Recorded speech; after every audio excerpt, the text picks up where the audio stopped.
Vella Panti, an online house party for people with disabilities, every Saturday, April 2020. Session 3, April 18th, 2020. A podcast listening session.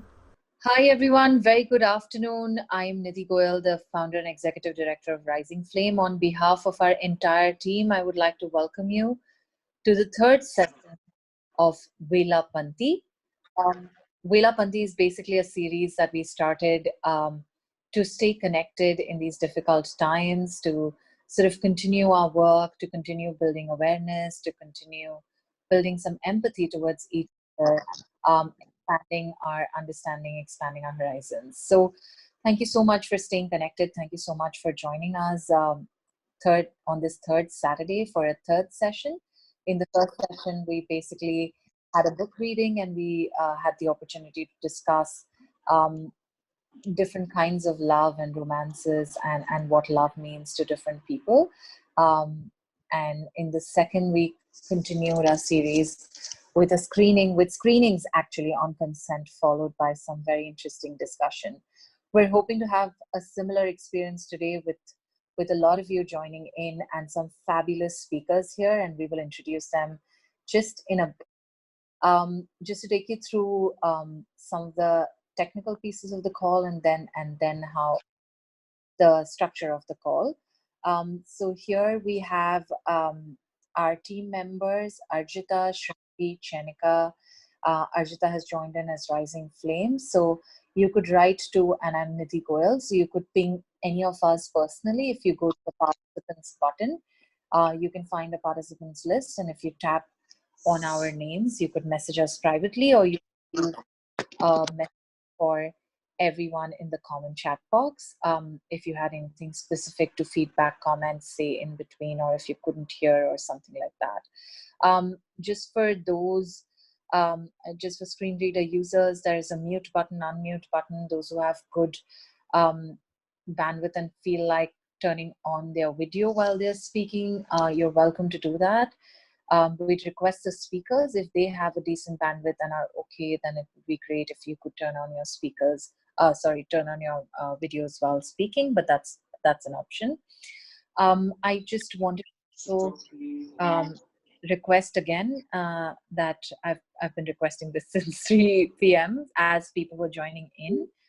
But just for the call, if folks could keep themselves on mute throughout the call, except when they have to ask a particular question or say something during the Q&A sessions. There's also a more button where you could click and there'll be an option to raise your hand. So that's also another option to grab the attention of our team or of our facilitators and speakers.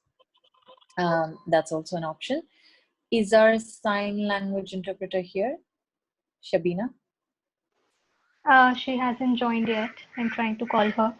No, she's at the bottom. I think she just needs to allow her screen to be shared. She's right at the bottom. Okay. To make this call accessible for persons who are deaf and hard of hearing, we do have a sign language interpreter. We do want to profusely apologize that her screen is a couple of minutes, like we should have waited either. Or Shruti, can you just type this out that for deaf folks, so our interpreter will be here in about 2 minutes. We'll start the podcast only once she's able to start her screen, and I hope she can.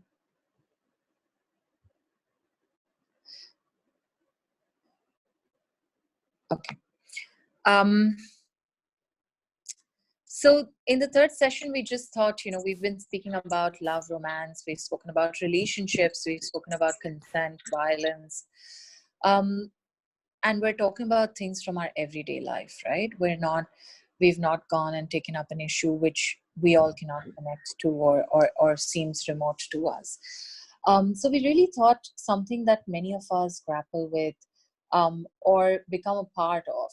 So constructing and deconstructing, damaging someone's body image, or what this term body image means to us. How do we perceive it? I think for all of us, and since Rising Flame works with and for persons living with diversities, disability, chronic illness, other conditions, etc., So diversity is at the heart of what we do.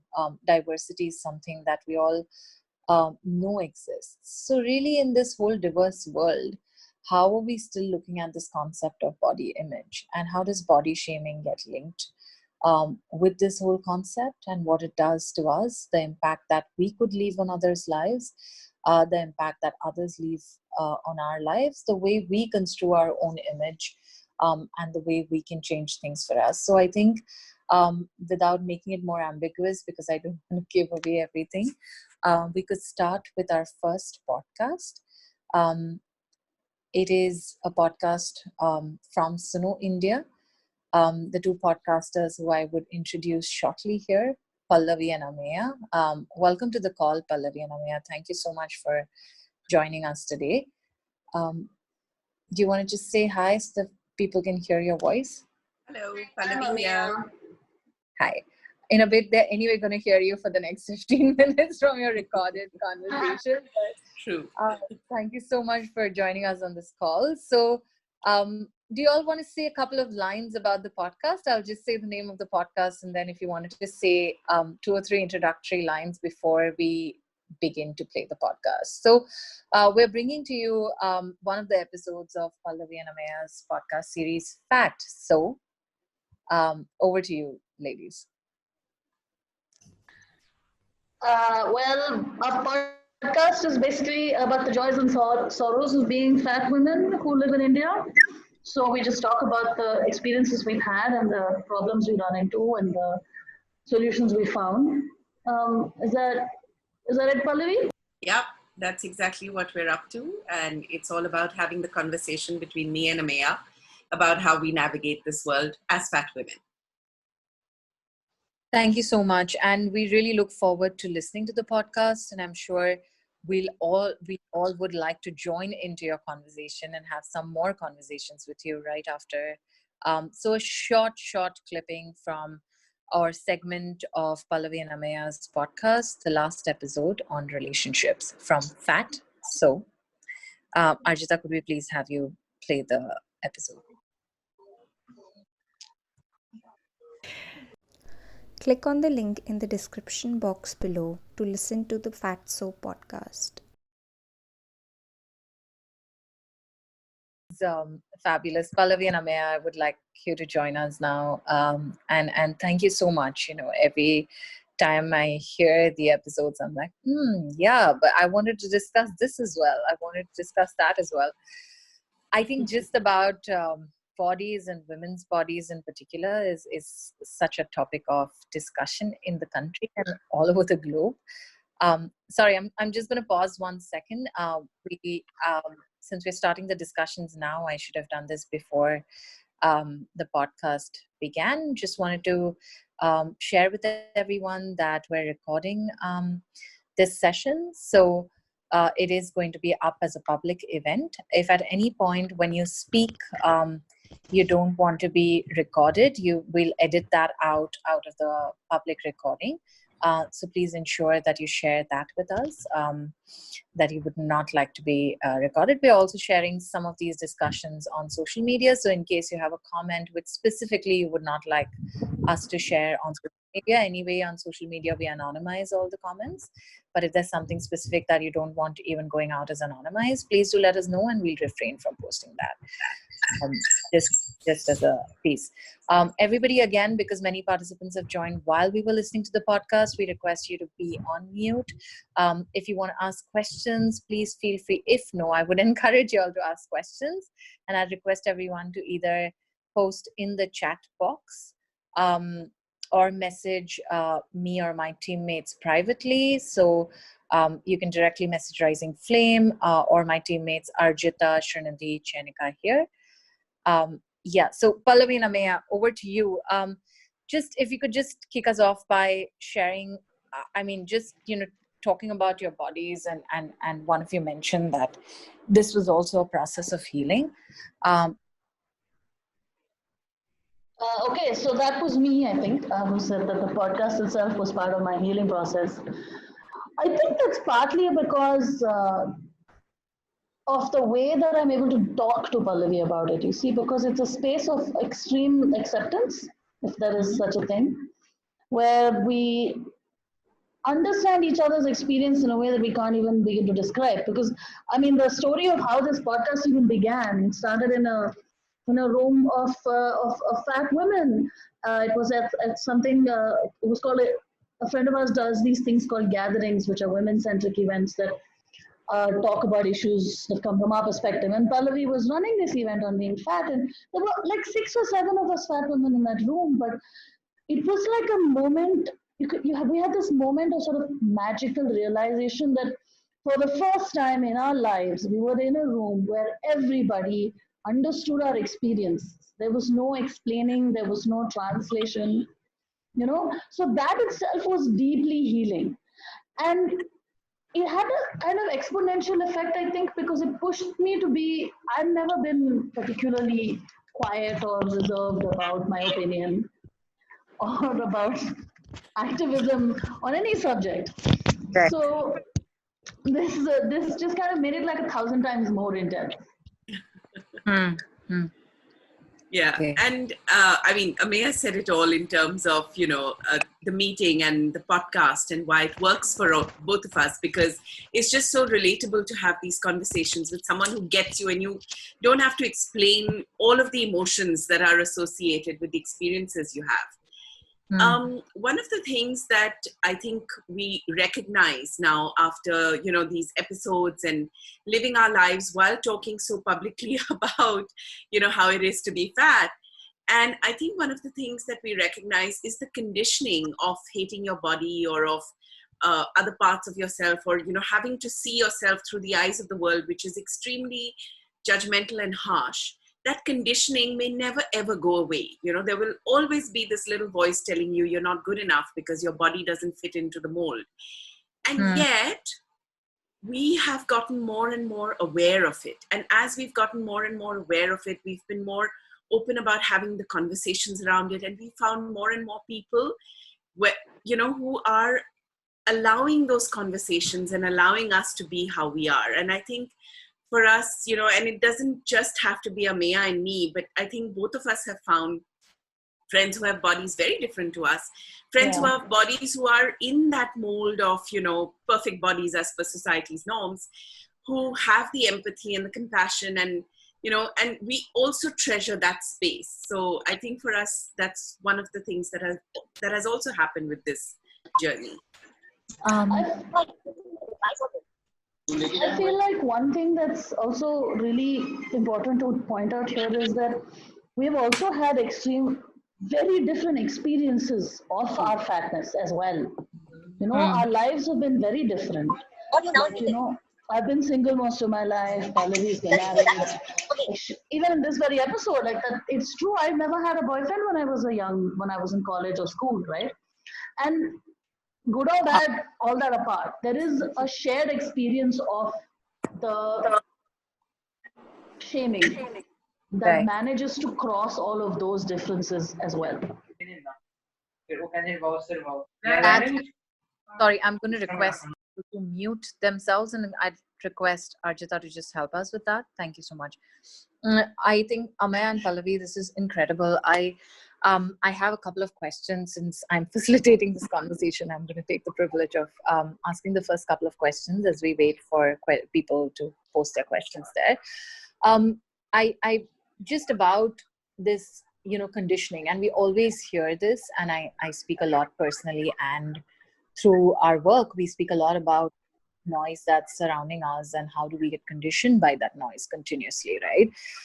What have been some of your journeys in sort of challenging? Did the change begin from within? I know you all speak about supportive friends.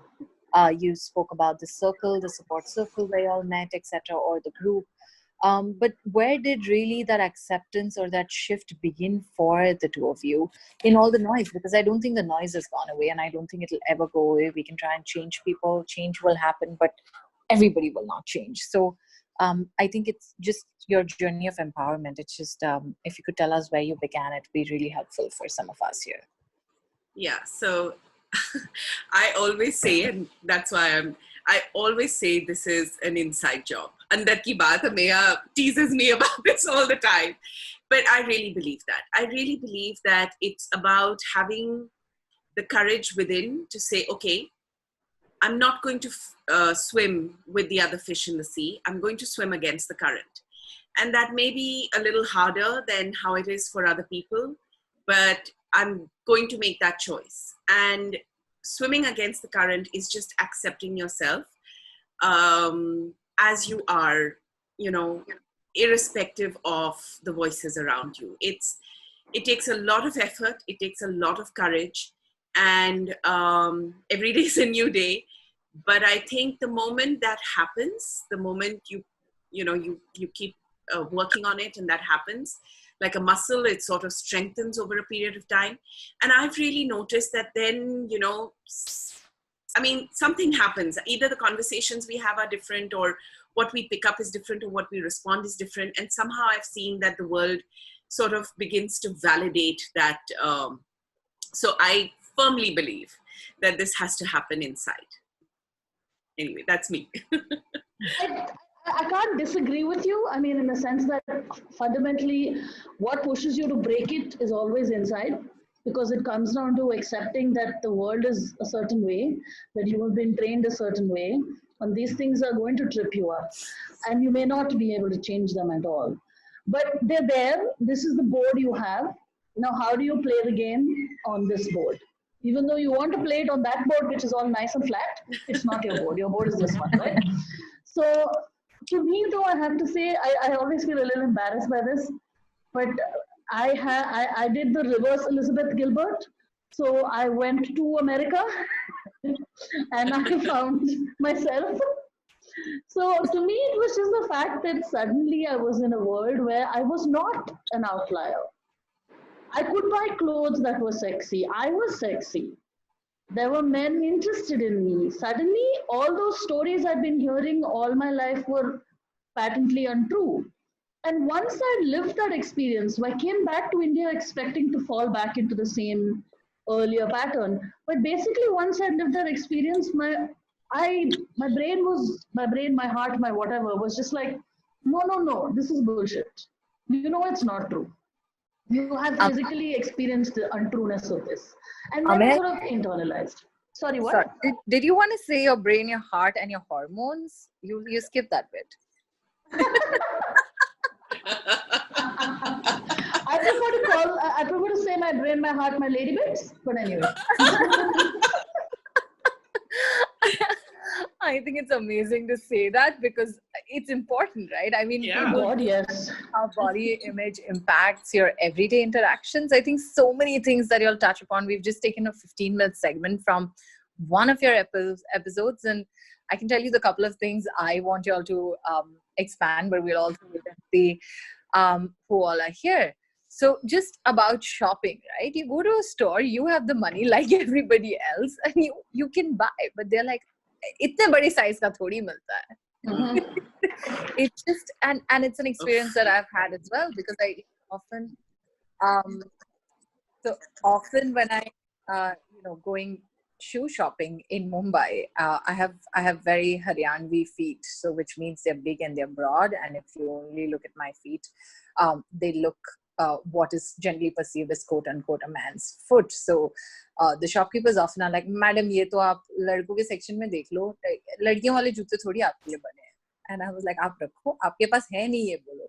But it's so interesting how people associate clothes with sexiness, and then your body type becomes sort of the piece where the linkages start, right? Where you're like, okay, these clothes are not meant for me. These clothes are meant for certain kinds of people who can look sexy. So then I don't have the ability to look sexy. Perhaps I'm not sexy enough to date. It's just a whole sequence that begins with that whole conversation. I mean, other than fat women should go to America, is there something? I did not. I mean, my point was not that fat women should go to America, but I guess my point was that sometimes there's one external trigger that can set you off on the internal thing. I mean, it's all very well for me to sit here and say that, hey, you are beautiful, go out there, find your thing. Like I could buy clothes in Sarojini Nagar, that's it in Delhi. There's one bhaiya who sits under the tree over there and wo mere liye rakhta hai types, right? So I don't know how to prescribe this to somebody else because I do feel that it's an intensely personal thing.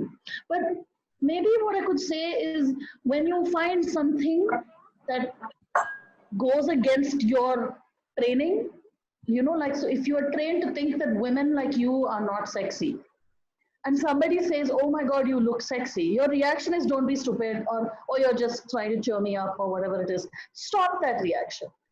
Listen to them, accept it. So when you're getting information that goes against that narrative, take it and keep it.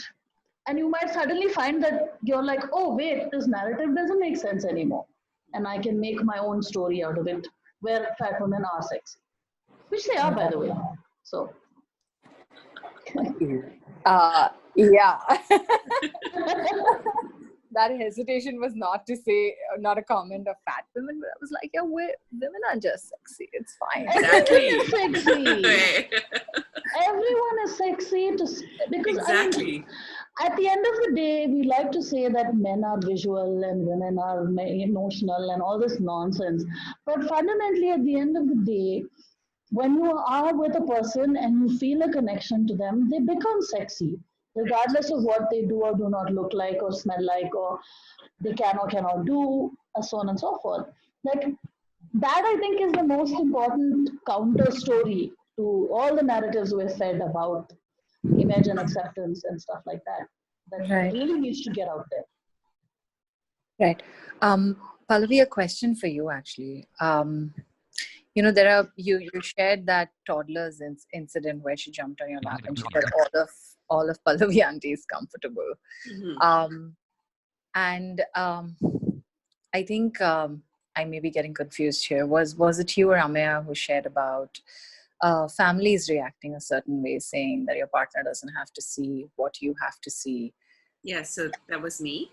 So just to how do you, because when people, there is a certain route to sort of building your self-image back, right? Regaining your confidence. And I'll be linking this with our next speakers as well, because this is a conversation often we have in disability rights, where people with disabilities are constantly told you're not good enough, right? The narrative is always that you're not good enough. There's something wrong with you. And when then someone accepts you, or you're in a relationship, the idea is that someone's really like made these 2,000 sacrifices to accept you, first of all, and that you should always be grateful. And your incident really sounded very similar to this kind of conversation of, oh, please be grateful because you don't know what we are going through by having you as a partner. And when close people, families, close friends, when they say it, how does one sort of make that move away from that? Because those are your immediate circles who could influence you more, who have the power to bring back that conditioning. Yeah, well, the truth is, when those words were said to me, they were extremely hurtful, extremely, extremely hurtful. And my initial reaction was to distance myself from my parents, to be honest, because I was like, this is not something that I want to hear from the people closest to me. And if my parents are going to say things like this about me, it means I'm here alone. So it actually led to a period of being very alone, in the sense of realizing that the people closest to me are not with me, because it was also a period of time where my husband at that time was we were having the first real problem in our marriage where we thought we might split up. So, it was a time when I felt unsupported. At the same time, and maybe this is because of the way I look at things as a journey, and that I need to work on myself to deal with the situation. So at the same time, I said, okay, well, if I have to be alone, and if that is my path, as Ameya said, I figured that, okay, this is my board, that I have to play with. Then I may as well think of living my life alone. And it actually was one of the biggest character building periods of my life, So everyone has a different way of dealing with this. Everybody finds a different way of dealing with this. But I think it is very important to realize that that pain is very valid, and you can't shoo it away. You can't judge yourself for feeling pained, because it's very, very valid. And then you find what it is that works for you and helps you, just move out of it. To me, I know it sounds really subjective, but I have no other words to express how that works. And definitely, when it comes to a point where, the same child, when she might have said this a few years ago, I might have felt not so good about it, But now I'm celebrating my body, I'm enjoying my body. I enjoy the fact that it's soft and it's cushiony and everything.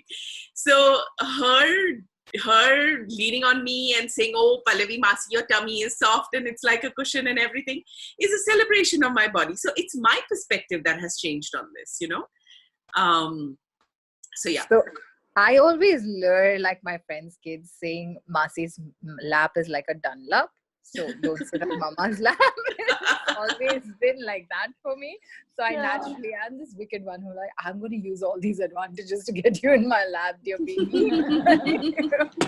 Cutest person alive, and I want to really have you in my lap. So please, I'm going to pull out my keys and I'm going to use my lap. So. Super. Ameya, I had a question for you. I just wanted to read out one of the comments. Somebody has said that it's really about what's normal and not normal. Disabled bodies are also often seen as not normal, and they have similar experiences. So totally acknowledge that. I think it's really about what we see as normal, and the whole idea constructed around perfect. So perfect bodies, whether it's around obesity, whether it's around disability, it's just the idea of perfect bodies, and that body should look and behave us like. Hello? Did we lose you, Nidhi? Yes. So somebody's asked a question to both of you. Yes. Since you've gone through the journey of empowerment, how's now your relationship with the families? What has changed, etc. So just a second, Ameya. We'll go to that question, and then I have a question for Ameya. Please go ahead, please. Well, basically, in my case, my parents were different from Pallavi's, which is what I mean when I say we had very different experiences. I don't remember being put down because I'm fat, right?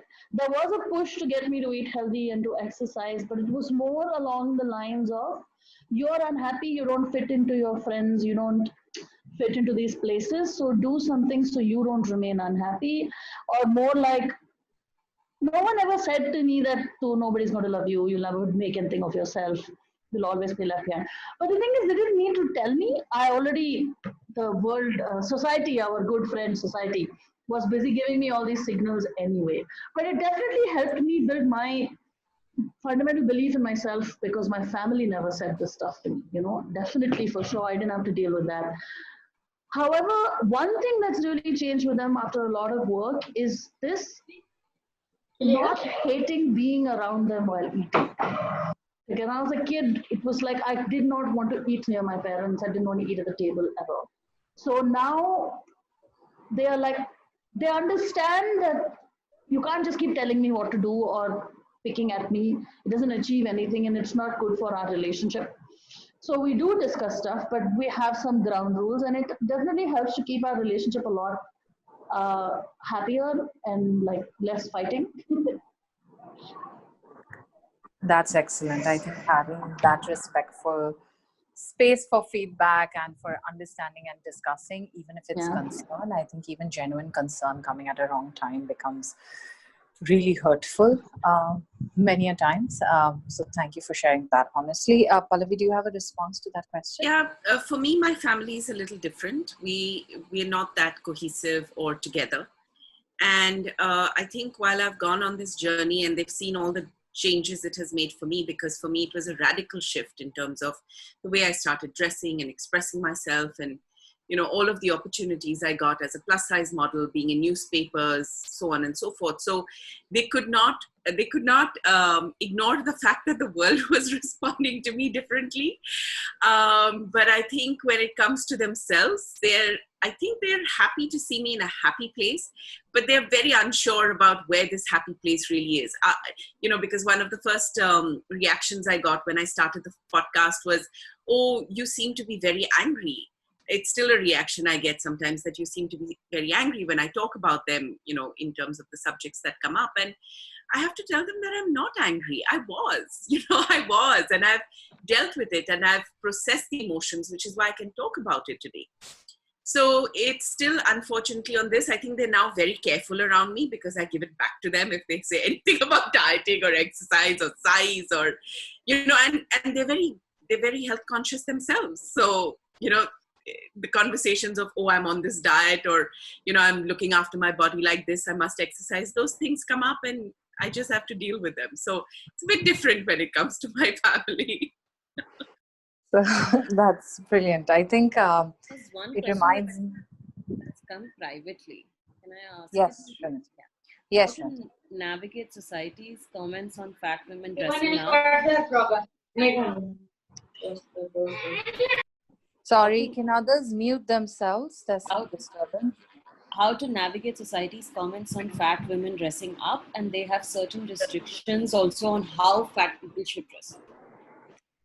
There's also one more question that has just come, Srinidhi. If you want to read both those questions, that'll be great, because we have the last 3 minutes with Pallavi and Ameya. Thank you both for your sharing and your journey. I wanted to ask, as you've both gone through the process. Oh, that's the only question.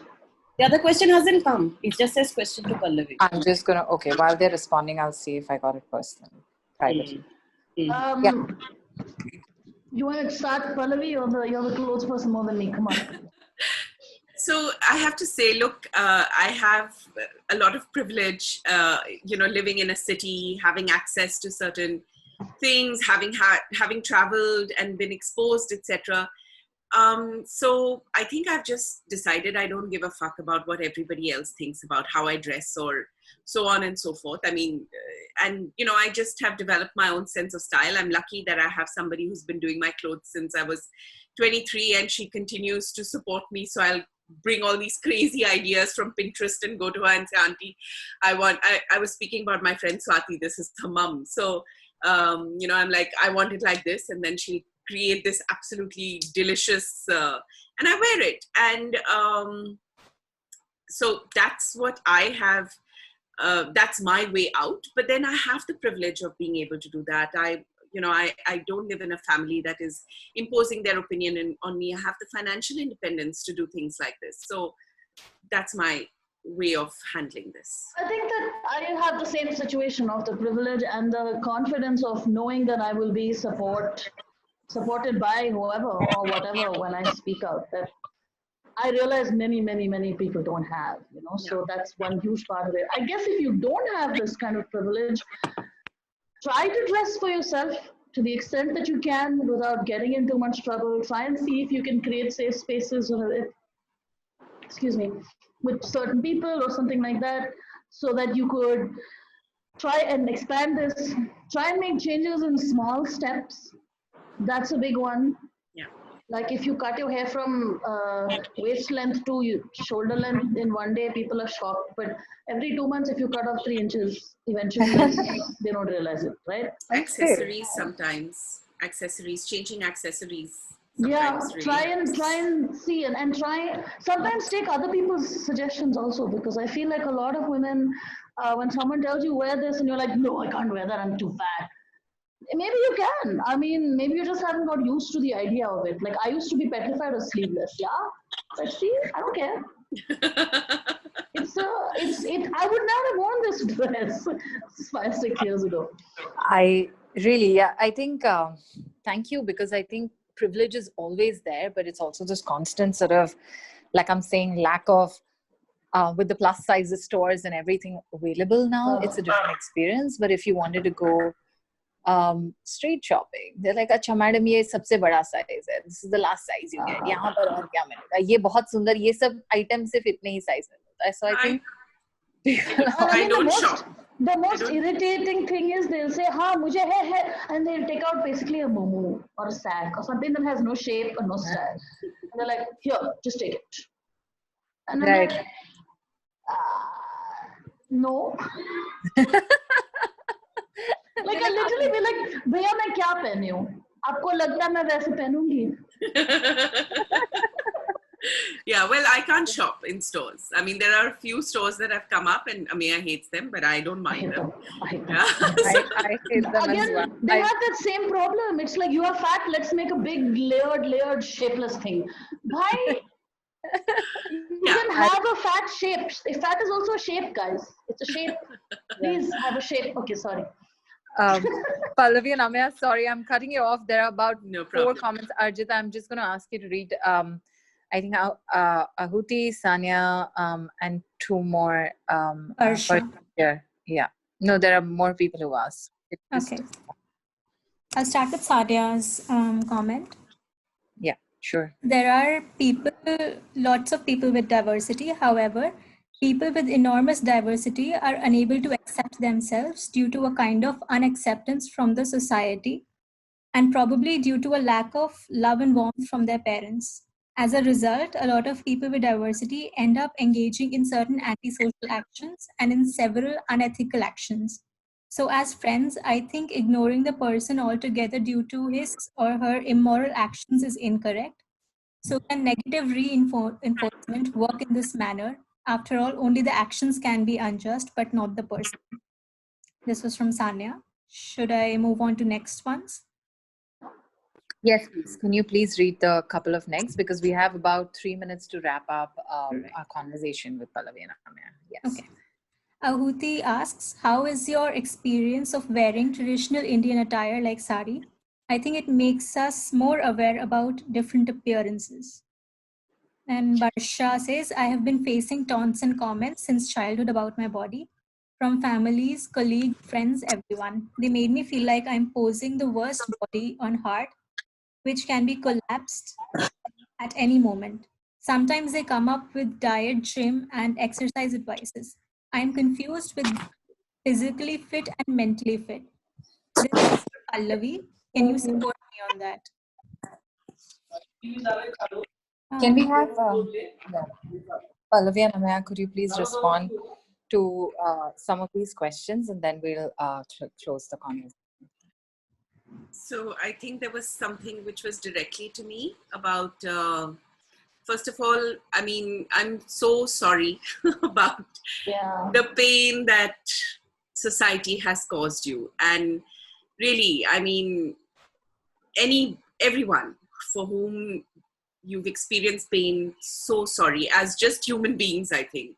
Absolutely. You know, and it's really important to acknowledge that pain, and you've shared it so openly, so incredibly brave of you. And all I would say is, you know, for all of us, we have to find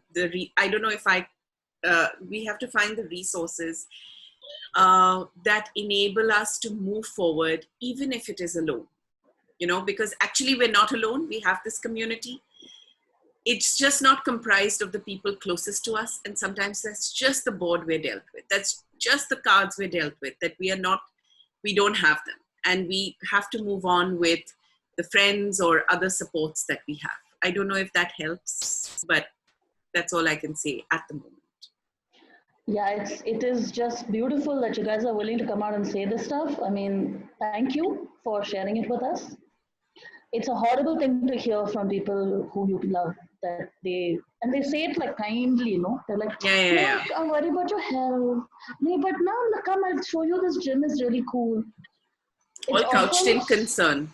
And painful, and then it makes you doubt their concern going on. And so, I mean, all I can say to add to what Pallavi did was just hold on to the fact that you are a complete and whole and wonderful creature in yourself. Absolutely. Okay? And sometimes you have to just be the only person there who's telling you that you are smart and brave and funny and beautiful, that the world is lucky that you're there. But if you stick in there, you will slowly see all the other people who are trying to tell you in their own ways. It could Yeah. just be that one person who never comments about your diet Yeah. or exercise or food, right? Yeah. It could be that, whatever it is, and you will find a path. And of course, please reach out to us on Instagram anytime you want. Fat.So podcast, Yeah. Twitter, whatever. Okay, we're Fat.So podcast. Please, we're happy to Absolutely. listen and hold your hand virtually anytime. Absolutely. Thank you so much. That's on that lovely note, Pallavi and Ameya, thank you so much for joining us. If you have the time, we'd love for you to stay back for the rest of the call. We do have a question on the body positivity movement, but I'm going to park that because we do have 10 minutes of another podcast and then a conversation, Srinidhi and Kavya. I'm just going to pause that. And somebody has here, I think Isha has just thanked you both for being so lovely and wonderful. And I want to echo her words on behalf of everyone who's here. Thank you so much, Pallavi. Big virtual hugs to Hugs and everyone. hearts to all of you. I'm typing with all my typos. Thank you for having us here. This was you. wonderful. Thank you so much. Thank you so much. Moving on to the next bit of conversation, which is again an extension of and linked to something that we were talking about, really in the realms of body image and body shaming, but more thinking about perfect bodies and what the term perfect bodies and the whole influence of perfect bodies and the conditioning around perfect bodies does to different people at different stages of their lives. Arjita, can I please request you to play? This is a podcast. It's from The Conversation, which is hosted by the BBC. Click on the link in the description box below to listen to The Conversation by BBC. Thank you so much, Arjita, for playing that. I'd like to invite for this conversation our own senior programs consultant, Srinidhi Raghavan. Hi, Srinidhi. Formally speaker here. And our very, very lovely I Can Lead fellow from our National Women with Disabilities Leadership Program, Kavya Mukhija. Hi, Kavya. Hi, how are you? I'm well. Thank you so much for joining us today. Thank you for having me. And I'm already, as you can imagine, I'm bursting with questions here. Srinidhi, I will come back to that question of body positivity. But if you don't mind, I'd like to start with Kavya. Very similar to what's happening in the conversation. Kavya, just as a woman with a disability, we've been discussing this from the beginning of the call in trying to draw linkages of how disabled bodies are supposed to be perfect. They're supposed to, and because they don't quote unquote meet the normalcy standards, the whole idea is that it's not acceptable, something needs to change, it's difficult, etc., etc. I wanted to ask you your experience around disability, body, and your linkages with how that worked with food, etc. Yeah. So, my perspective, my idea says that when you're living with a physical disability, the idea of a perfect body becomes so much more um, real and intriguing, because when I was young, I've been like this panda-like person since forever. So even growing up, has been, given me so much of, what I say, made me so much more conscious about wearing a certain type of clothes and eating certain kind of food.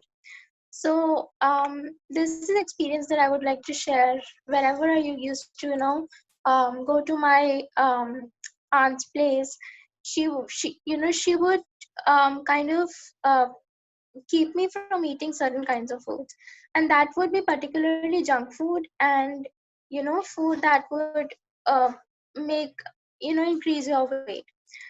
um Now I understood that was out of care or whatever, but the 9-year-old me did not understand the rationale behind such a act.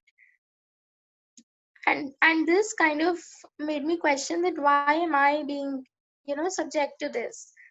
So one day I even asked my mom that why does she, put such restrictions on me while she herself is pretty fat and like that. So she said she cares for you. And I was like, okay, maybe that's the reason um she was saying that.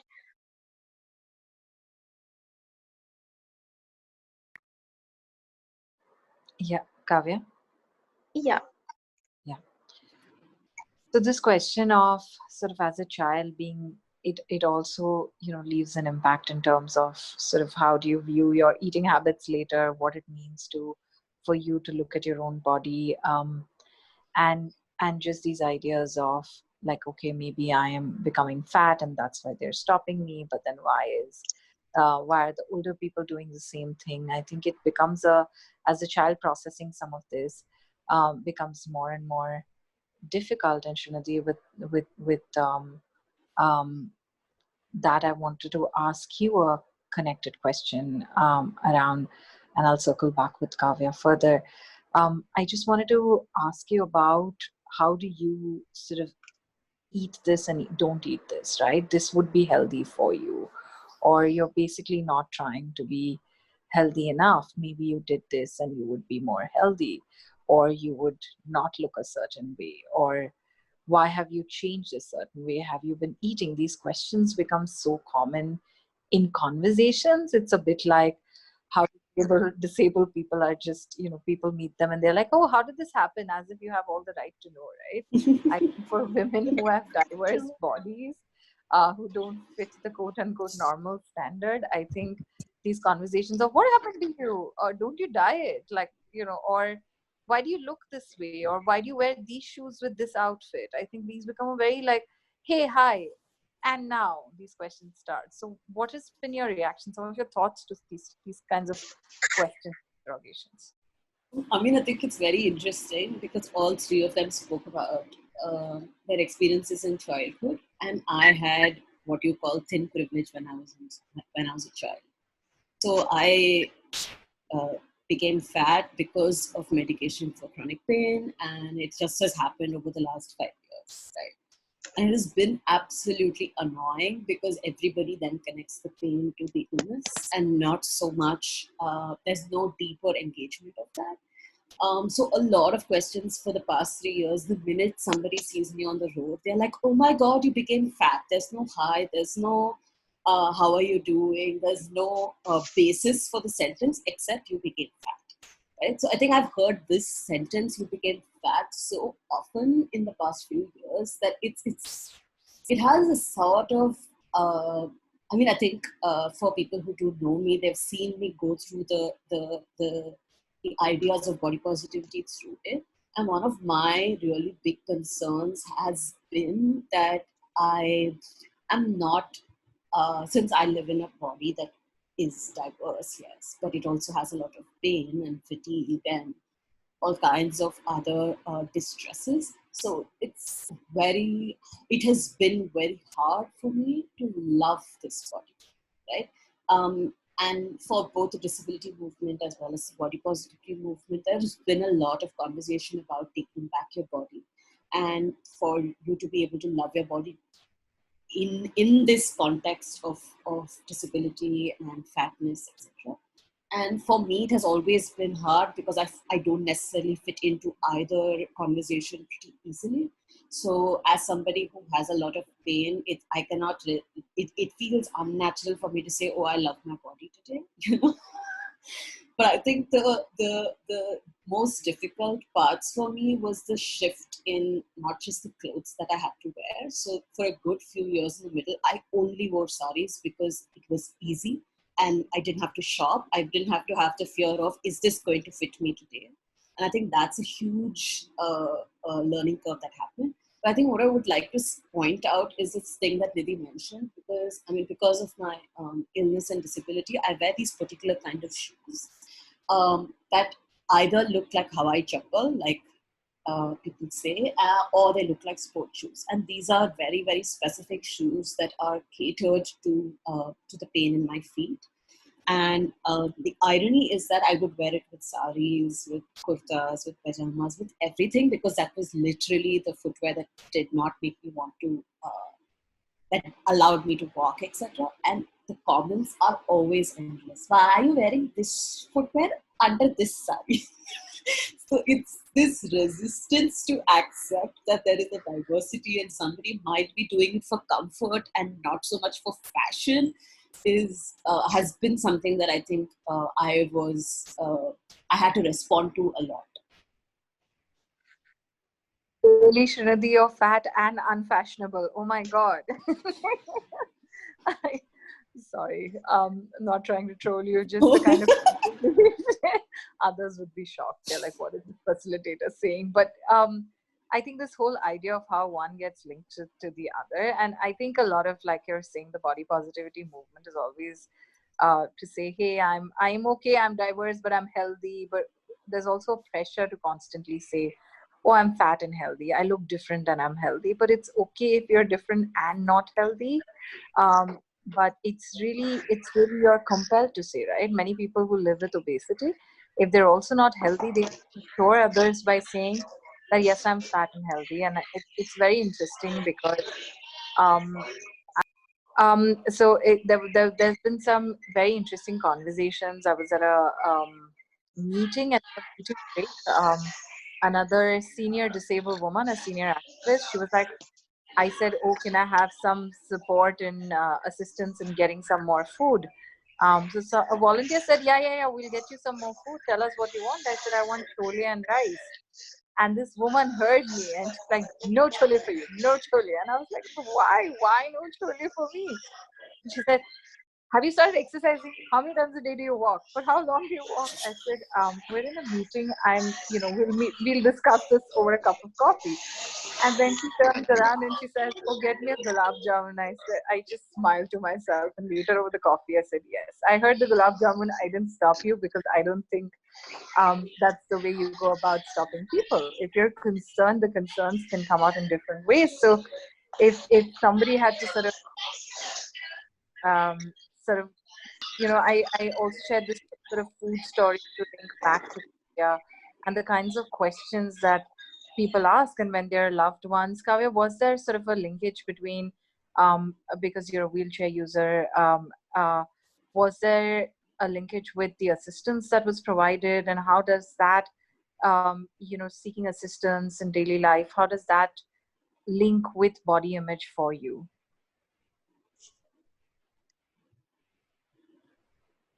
Kavya? Sorry, I was on mute and I was talking. Okay. So yeah, talking about the same experience, the fact that me not eating junk food was of course, because that would be a little problematic for my carers. But in the daily routine, I am using my wheelchair almost throughout the day, except when I go to bed for sleeping, and it works out perfectly fine for me because I don't have to be lifted per se most of the time. So yeah, it works out fine in that ways. I mean, I think there's also, I'm sorry, Nidhi, I just wanted to add, Okay. because I was also thinking that a lot of the conversation that we've been saying also, right, both Ameya and Pallavi brought it up as well, and Kavya brought it up, and you brought it up as well, that there's this pressure to exercise, right?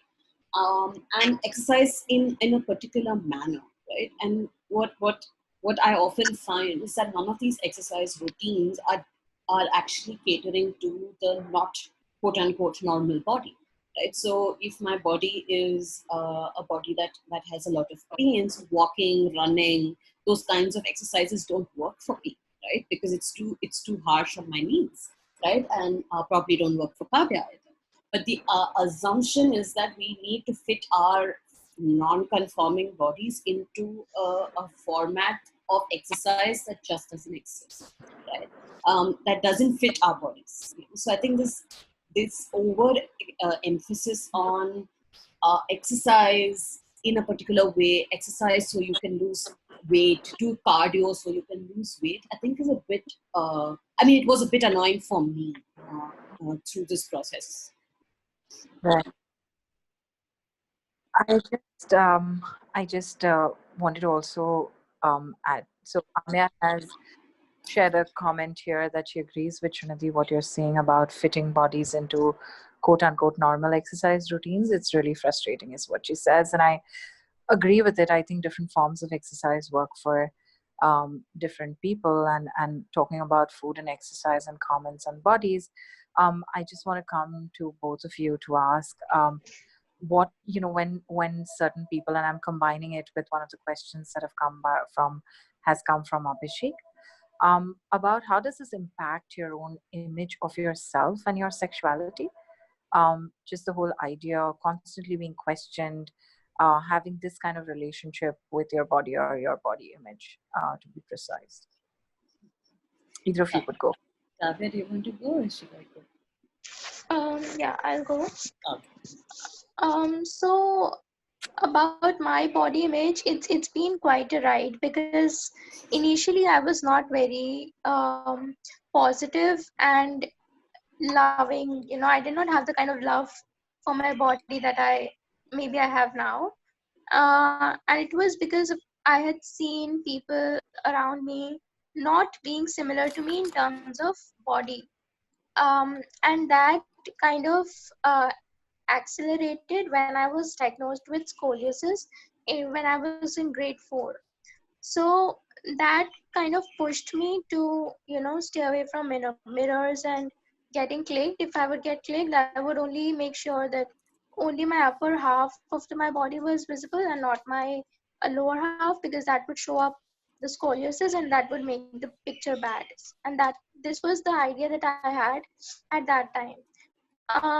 But later, as I got, to know about disability rights activists and, you know, um, into this whole body positive movement, I kind of let this feeling of, hatred or unlove for my body go away and settle down with time. It's so interesting what you've shared. I think for me, it has of course been a hell of a ride. But I think I've had a lot of difficulty with my sexuality ever since I started living in pain, because it's very hard to, I don't know, how do you have sex when you are in pain, right? So when everything makes the pain worse, you're not going to be enjoying your body as much as you, right? And I think that the lens for me completely shifted, because I needed to adapt to ways of intimacy that were not necessarily societally accepted ways of intimacy, right? I mean, even today, everybody who knows about my partner asks me, "So how come he hasn't left you?" And because it's the assumption that that a body in pain cannot possibly have sex, which is possibly true in many ways. But the idea that that's the only thing that keeps relationships together is something that I myself have had to have struggled a lot to make peace with. So I think there are many things that come together for body image, and I think that for me, the idea that I didn't find myself pretty meant that I assumed that the people I was with were not finding me pretty, so it didn't feel great for me to engage in any sexual activity. So pulling away from that was possibly what a lot of my initial response was. Just to respond to Tehani, also that for me it has been frustrating, because I don't find it easy to love my body, and I say this a lot. And thankfully for me, I because disability, in many ways, disabled people have taken back the idea of disabled and cute, or disabled and pretty, disabled and hot, and all of this is great, and I'm truly happy to see disabled people take it back. But I think as somebody who lives with something invisible and not controllable, it became harder for me to love my body every day, or love it at all. So. I think just like we're talking about, everything has a normal, right? So body positivity movement also, like I said, we're fat but healthy. Whatever we are, we love our bodies. I think these are very sort of popular pieces that are pushed through that movement. And I think recognizing that there's a diversity within even the body positivity movement, that we want to work towards building, body positive narratives, but we may come from a space of pain, from a space of discomfort, etc., is extremely important. I think just I think there is a shift happening, but it's really happening as we're seeing more and more. Um, we're seeing models who are women with disabilities. We're looking at burn survivors being photographed, and I think everyone, like Kavya said, has a whole journey behind it in the transition from where they feel broken and damaged and everything else while they're living with that body, right? So, and I remember interviewing one of the burn survivors, and she said, I had to first learn to face myself in the mirror. And I was very proud of fitting the beauty standards that others hold very dear. And so I was very blinded by the quote unquote normal idea of beauty.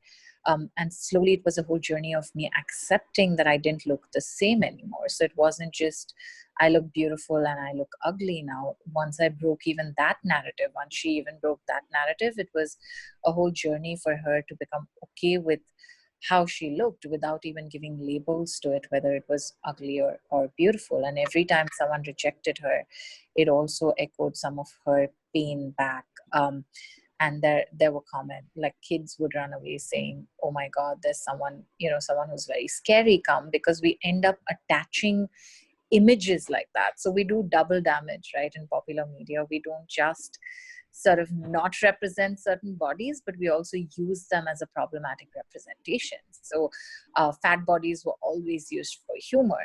Tuntun was the funny woman. And everybody said, "Arey Tuntun aa gayi, Tuntun aa gayi."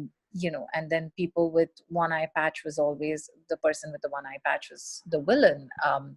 If you had to represent either ghosts or really sort of other images, you would either show them scarred or disfigured or deformed. Um, and so we started reinforcing negative ideas and not just invisibilizing the representation, but also reinforcing negative ideas. And that brings me to Kavya. Shrindi, can you meanwhile just look if there are any more questions that have come up? And Kavya, I just want to ask you, what do these images, the lack of images and the reinforcement of sort of negative images, do to you as a young woman with a disability, or friends who you may have interacted with, other women with disabilities, etc.? I think it made me kind of uh, internalize this fact that only perfect bodies are wanted in this in this society. um and also like there was so much of um the the the need for positive body was so much into the media or into the real world that you could not help but fall into this trap of um understanding all of these things.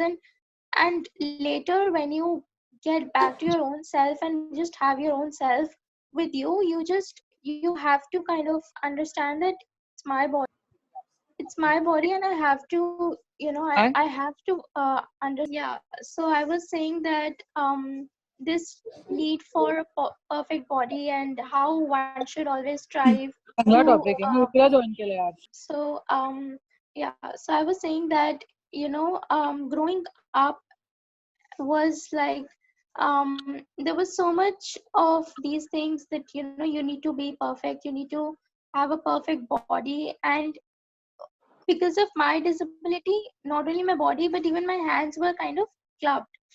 So that even made me more conscious. Whenever I used to look up the photos and everything, I would be like, acha mere haath aise hai, baki kisi ke haath aise nahi hai. So even this thing would go round and round my mind, and it would be like very frustrating to actually do that thing. Right. Right. Taking from there, Shri, while you attempt to summarize and respond to the questions in the next 2-3 minutes, I have a question linked to what Kavya is saying. We heard what Kavya is saying. Pallavi have said this in different ways, and you heard the podcast. Really, the pressure on women, I mean, all bodies to be a certain way, because we've really defined what, of course, there is only man and women in the definitions of beauty and body images. And I'm saying this sort of sarcastically, that we've not gone beyond the whole idea of we're still struggling as a society to go beyond. It's still very defined as masculine and feminine. But inevitably, we see that there are more pressures on a woman's body, and we heard that in the whole the conversation. Our speakers said, talking about saggy boobs and saying how that's an immense pressure, even when you're a kid or you just hit puberty or in your teenage. And just wanted you to sort of respond to the linkage between sort of body image, gender, and the kind of pressures that women face, and how do we sort of challenge that? I mean, I think it's reminding me of this conversation that I've had with Niluka, who's a disabled woman from Sri Lanka, and she has one of her arms is amputated, and she talks about this when she says that when she first started seeing beauty magazines, people would tell her that her body needed to be balanced on both sides, so symmetrical bodies are better looking.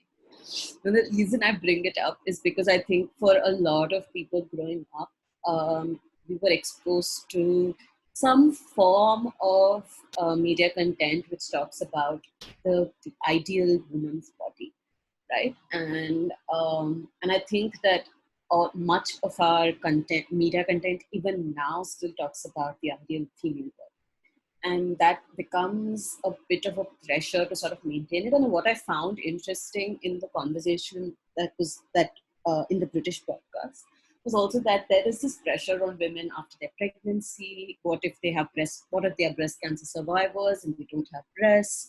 The need to have hair in a particular manner, etc.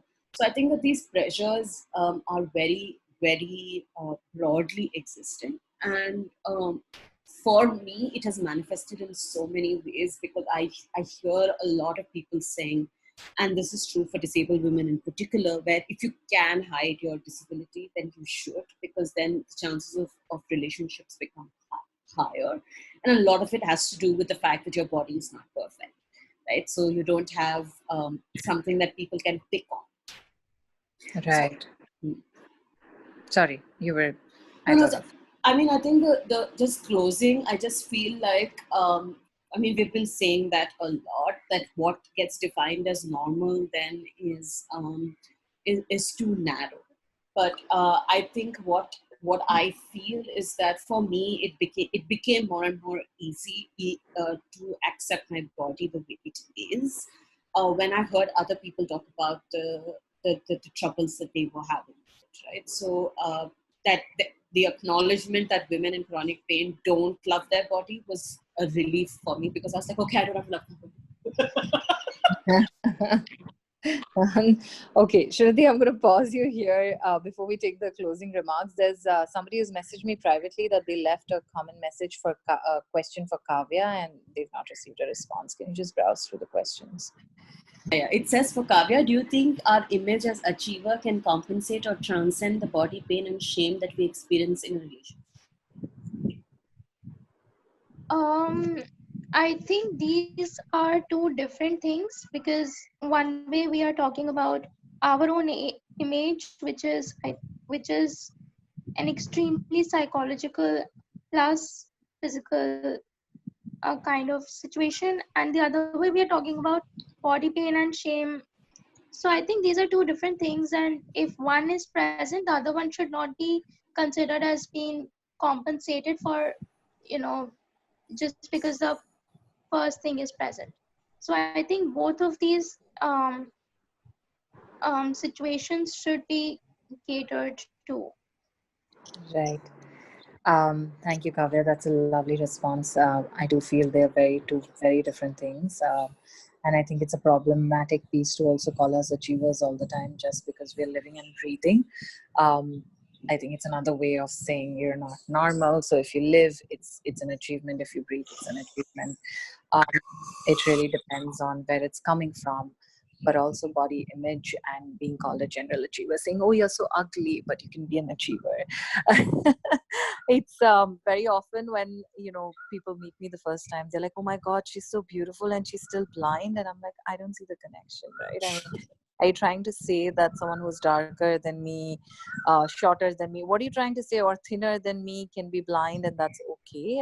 I really don't get it. But the whole conversation is so much around standards, around images, around beauty, etc., that it's disturbing. I'd just like to circle back because we do have to close the call. And at this point, I'll invite Ameya and Pallavi as well to say if they had any sort of closing lines for all our participants here. Srinidhi, we'll start with you. We'll go to Kavya next, and then Pallavi and Ameya. I'm unmuted, right? So, Yes, you're I on mute. think for me, the difficulty has been that's something that Ameya and Pallavi also bring up. But the idea that even within the body positivity or the love your body or body diversity movement, they have so many names. There is still a narrow understanding of who fits into that, right? So there is a too fat, and there is a too ill, and there is a too ugly, right? And I think for me, when I witness it in the disability movement, it is extremely frustrating because people with facial deformities or people who have skin conditions, etc., are automatically or acid attack survivors are automatically categorized into you don't have to love your body, right? Because your body has been scarred by society. So I think that this or scarred by birth, etc. So I feel like this exclusion of some people because our beauty standards have not changed is something that we really need to be thinking. Right. Great. Kavya, can we have some last thoughts from you? Yeah, I just have one thought that's been in my mind for a while. Often at times, the fact that we are in a situation that we are is considered for a loss of will. Like for example, if someone's fat and people would say that अच्छा वो ऐसा है because वो कुछ करना नहीं चाहता इसके लिए. But it goes far more beyond the fact that it's a mere loss of will, or the many factors that lie behind um, that situation. Right. Thank you, Kavya. Those were really powerful words. Pallavi and Ameya. I'd just like to share one of the times when I had an epiphany on my body and why I needed to accept it was when I was trying to fit a watermelon into the fridge with a whole lot of other cucumbers and stuff. And I realized that I wasn't judging the watermelon for taking up that much space, nor was I judging the cucumbers for not wanting to take that much space. It was just a very obvious thing that I had to find space for each of them individually. And I realized that exactly the same way, nature doesn't make everything the same. And therefore, we are very valid in the space that we occupy. We're very unique. And it is just about knowing that some of us are watermelons, some of us are bananas, some of us are whatever else, but we're each really unique creations of nature. So thank you for having us here. And there's always, watermelon cucumber cooler, so they can't rise together. Of course. Sorry, Ameya, just some last thoughts from you. Ameya? I think she got disconnected. I can't see right. her. Okay, so I'm just gonna share some thoughts as well. I think it's with so much of noise around comments on our body, on the media, on standards of everything, of how we should look, how each body part should be, how the collection of each body part should be, how we should project ourselves, our energies, our bodies, our postures at every different age. And so, just those ideas are so dominant that it can be very scary. um, it is very easy to internalize negative ideas about our bodies. But I think each of us, while trying to find that change within ourselves, while trying to find the strength within ourselves, I think if each of us attempts to extend one step or one hand in empathy, and try to become conscious, pause next time when you want to ask someone, saying, hey, why have you put on so much weight? The other day I was somewhere, and the woman said, oh, my waist is half of your blah blah blah, and she started comparing her body parts with my body parts. And I was like, I can stand still while you sort of visually measure everything. Other than creepy, it's nothing else to me. But I think if we pause and you just pause before asking questions, pause before making comments, think when we want to really give advice around people's bodies to them, I think it will already start making a difference in this world, and we all will start moving towards a more sort of loving, a more accommodating space for all of us in all our diversities, whether it's disabilities, whether it's diverse bodies, or anything else. So with those words, I'd just like to close this call. Thank you everyone for being on this call. A big thanks to all our speakers, Ameya, Pallavi, Srinidhi, Kavya. Thanks to our team. Again, Ajita, Chanika, Srinidhi. I think this time the interpreter had some technical challenges. So thank you, Shabina, for still trying. And for everyone who's on this call and who missed our last two calls, by Monday, the recording of our first two sessions on Vellapanti will be available on our website, www.risingflame.org, risingflame.org. And if you'd like to reach out to us, register for our next session. Thank you for watching. Please do like, share, and subscribe, and click the bell button for updates.